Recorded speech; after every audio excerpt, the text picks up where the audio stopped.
as a therapist for babies with disabilities, I would frequently refer families to the Pregnancy Resource Center when they needed help or parent resources or whatever.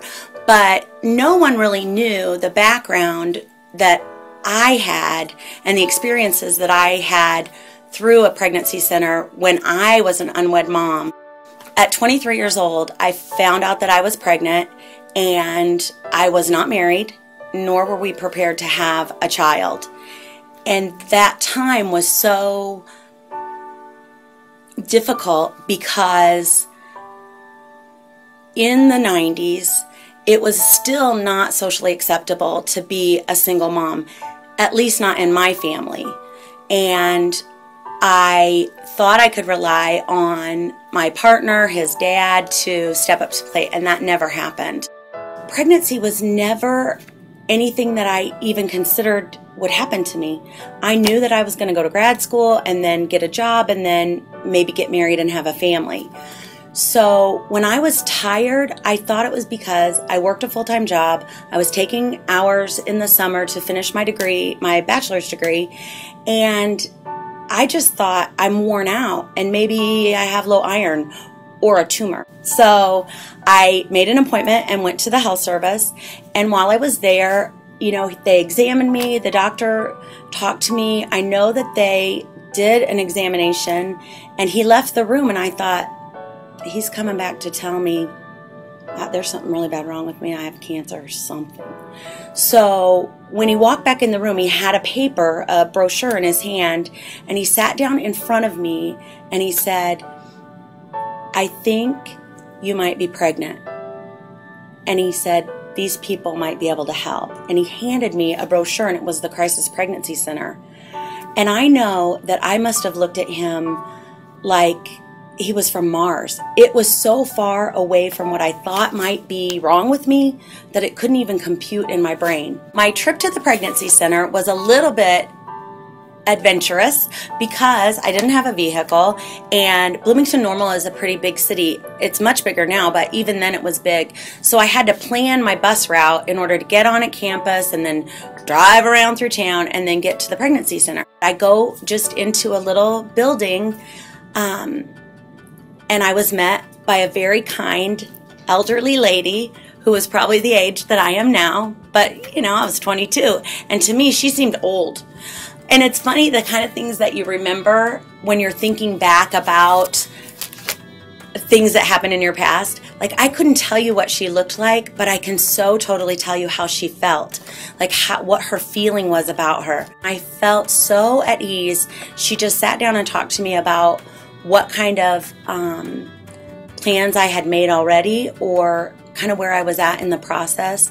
And I can remember, I'm sure I cried. I don't remember that, but what stuck with me was that she said, this baby is not unwanted, it's only unplanned.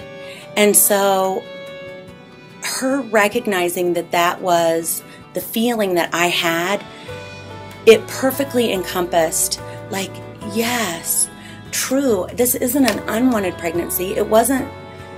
It's not that I want to get rid of it. I just hadn't planned for this, and I wasn't prepared. I didn't know where to go for my next step.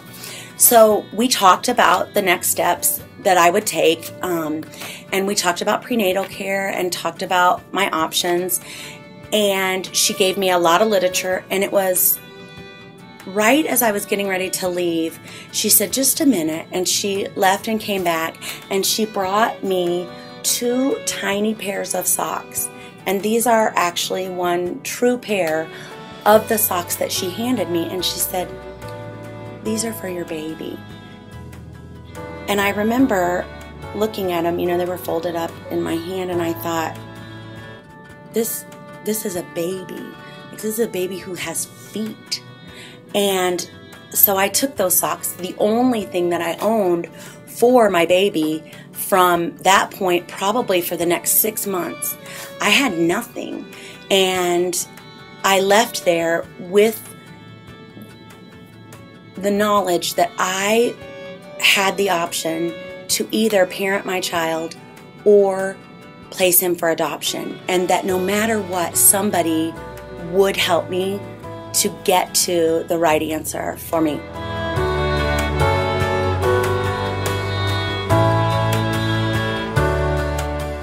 I really feel like God had a plan for us, and that our steps were ordered, and that as he grew up, even though it was a struggle, and even though financially I couldn't give him everything that all the other kids might have had, that I had this firm vision that this was not an unwanted child. I wanted him.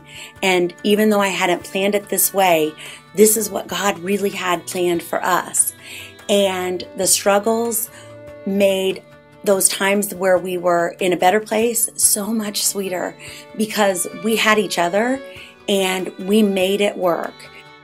I knew the value of those little socks, and I knew that somewhere somebody had cared enough to either give them the socks that they gave me, or to give them the money for that tangible thing that made Ethan's life valuable, and my job as his mother invaluable.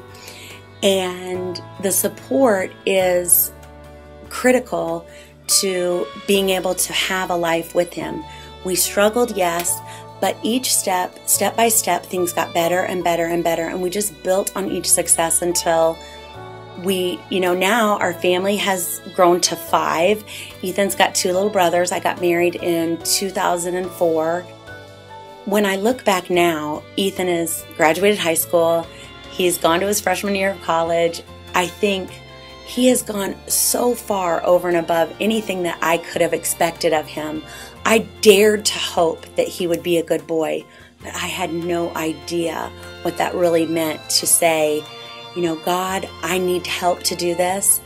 And God putting that pregnancy center there at the right day, at the right time, when I could get the information. And even though I wasn't there for ongoing support, I was only there one day, maybe 1 hour, and that hour saved my child's life. So if somebody were to say to me, what is the value of these socks, of these little tiny baby socks, I would say their value is immeasurable, because for me, that meant the life of my child.